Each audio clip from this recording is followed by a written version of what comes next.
है।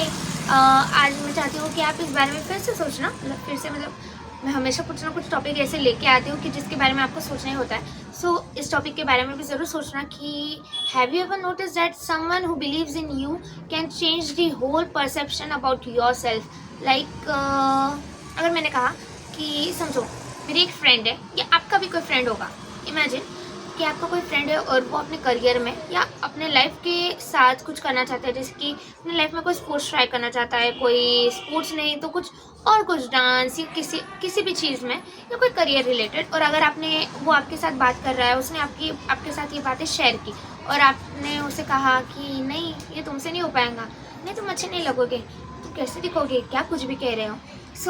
क्या आपको लगता है वो खुश होगा या वो खुश होगी ये सुनने के बाद? मुझे लगता है उसका कॉन्फिडेंस भी बिल्डअप नहीं होगा और आप उसको डीमोटिवेट कर रहे हो। अगर आप किसी को मोटिवेट नहीं कर सकते तो किसी को डीमोटिवेट ज़रूर क्या, बिल्कुल ही नहीं करना चाहिए। मैंने सोचा कि आपको इस बारे में कुछ बताओ। ये चीज़ हमें ना बचपन से सिखानी चाहिए या हमारे साथ ऐसे लोगों ने भी बिहेव करना चाहिए। क्योंकि मैं अभी रिसेंटली अपने सिस्टर के साथ बात कर रही थी और I have a little sister, मेरी सबसे छोटी बहन, जो मुझे कह रही थी कि दीदी आपको पता है कि ना प्रॉब्लम है ना हमारे कॉन्फिडेंस में नहीं है, प्रॉब्लम है ना लोगों में है। क्योंकि वो अभी स्कूल में है और डांस कंपटीशन जैसे हम सबके साथ हुआ होगा कि कोई फंक्शन रहे होंगे स्कूल्स में, sports day, annual day etcetera days होते हैं, जब टीचर्स लोग आपको पूछते हैं कि कौन डांस में लेना चाहेगा, कौन स्पीच करेगा, कौन एक्सेट्रा जो फंक्शंस हैं, वो सारे फंक्शंस की बात कर रही हूँ मैं, जो भी इवेंट्स होंगे उसमें। अगर आपको किसी ने कहा और आपने हाथ ऊपर किया और टीचर ने आपका हाथ ही नोटिस नहीं किया कि आपने हाथ ऊपर किया, या टीचर ने कहा कि नहीं ये तुम्हें अच्छा नहीं दिखेगा, हाउ कैन शी डिसाइड? क्यों? क्योंकि तुम्हारे बाल बड़े नहीं है इसलिए तुम नहीं कर पाओगे। बाल बड़े रहने से डांस क्या अच्छा हो जाएगा? बालों का डांस के साथ कोई लेना देना नहीं। ओके ठीक है, जाने दो, बाल का कोई लेना देना नहीं, ये डांस ठीक है, शायद ऐसा भी हो सकता है कि वो डांस के लिए बाल ज़्यादा लंबे चाहिए होगी, ओके वो छोड़ दो। मुझे बताओ अगर आपके साथ ऐसा कोई कभी हुआ है, कोई स्पीच है या अब कोई स्पीच कंपटीशन होगा या ऐसे ही एक्सेट्रा कोई कंपटीशन होगा और उसके लिए आपने हाथ ऊपर किया और आपने कहा कि हाँ मैं स्पीच करूँगी, और टीचर ने कहा नहीं तुम्हारी आवाज़ अच्छी नहीं है, तुम नहीं करोगी, नहीं तुम बहुत अटकती हो, तुम नहीं करोगी, या ऐसे ही कुछ भी कहा एक्सेट्रा कि तुम नहीं कर पाओगे। क्या हुआ? वो इंसान तो चाहता था ना वो करेगा, वो ट्राई तो कर ही सकता था ना, पर ट्राई करने से पहले आपने उसे रोक दिया और उसे डिमोटिवेट कर दिया। डिमोटिवेट करने से उसका कॉन्फिडेंस जो था, आपने उसे सपोर्ट तो किया ही नहीं, डिमोटिवेट कर दिया, और उसके साथ साथ उसका कॉन्फिडेंस जो थोड़ा बढ़कर आ रहा था, वो चाहता था कि या वो चाहती थी कि मैं सामने आऊँ, लोग बोलते ना कि इंसान कैमरा फेस नहीं कर पाते, स्टेज फियर होता है। स्टेज फियर इंसान को कब आता है? जब उसको ट्राई करने का मौका ही नहीं मिलता।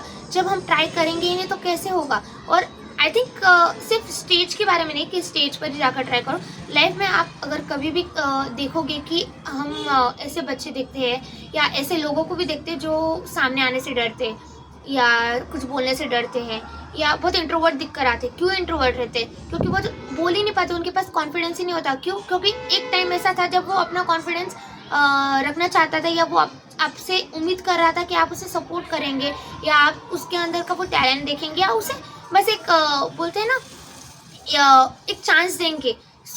आपने तो उसे दिया ही नहीं, आपने उसे चांस नहीं दिया, आपने उसे सपोर्ट नहीं किया, आपने उसको डीमोटिवेट कर दिया, उसका जो कॉन्फिडेंस बिल्डअप हो रहा था उसे भी आपने लो डाउन कर दिया। तो क्या हुआ? बिलीव तो हुआ ही नहीं। अगर आप उसे कहते कि नहीं शायद तुम कर लोगे, हाँ मुझे तो गारंटी कि तुम कर ही दिखाऊंगी, और नहीं भी हुआ बेटा तो क्या हुआ? ट्राई तो किया ना, ऐसे तो बोल ही सकते थे, अच्छा ट्राई कर रही हो, ये कर लोगी। ऐसा एक भी अगर आपने सेंटेंस कह दिया होता ना, तो आज जो बहुत सारे लोग जिनके अंदर स्टेज फियर है, जो कॉन्फिडेंस बिल्डअप नहीं कर पाते या वो बहुत डीमोटिवेट हो गए, वो सारे लोग आज ऐसे नहीं होते क्योंकि उनको चांस ही नहीं मिला। और मुझे वो बात अपनी बहन के बात से सुनने में आई, तब फील हुआ कि हाँ I think she was right कि प्रॉब्लम हमारी है। मैं खुद भी कभी कभी ये कह देती हूँ कि नहीं तुम मत करो, तुम अच्छी नहीं दिख रही हो, तुम अलग दिखोगे। अरे अलग दिख रही है तो क्या, शायद वो ट्राई कर करके सीख लेगी। ये मेरी भी गलती थी, और शायद जब तक आपको आपका कोई आपकी गलती नहीं बताता कि आप यहाँ पर गलत हो, और आपका मिरर फेस नहीं करवाता, तब तक आपको भी पता नहीं चलता कि आप कहाँ गलत हो, क्योंकि इंसान को लगता है कि नहीं वो राइट है, वो जो भी कर रहा है वो राइट है। सिर्फ देखने से सब राइट नहीं हो जाता ना, आपको वो चीज़ समझनी भी पड़ेगी कि शायद उसके बाल बड़े नहीं होंगे पर वो डांस बहुत अच्छा करती होगी, शायद उसकी आवाज़ अच्छी नहीं होगी पर स्पीच बोलने का जो तरीका है, वो स्पीच डिलीवर करने का जो तरीका है वो बहुत अच्छा होगा, या एक्सप्रेशंस बहुत अच्छे होंगे। बट नहीं, हम हमेशा कुछ ना कुछ नुक्स निकालेंगे।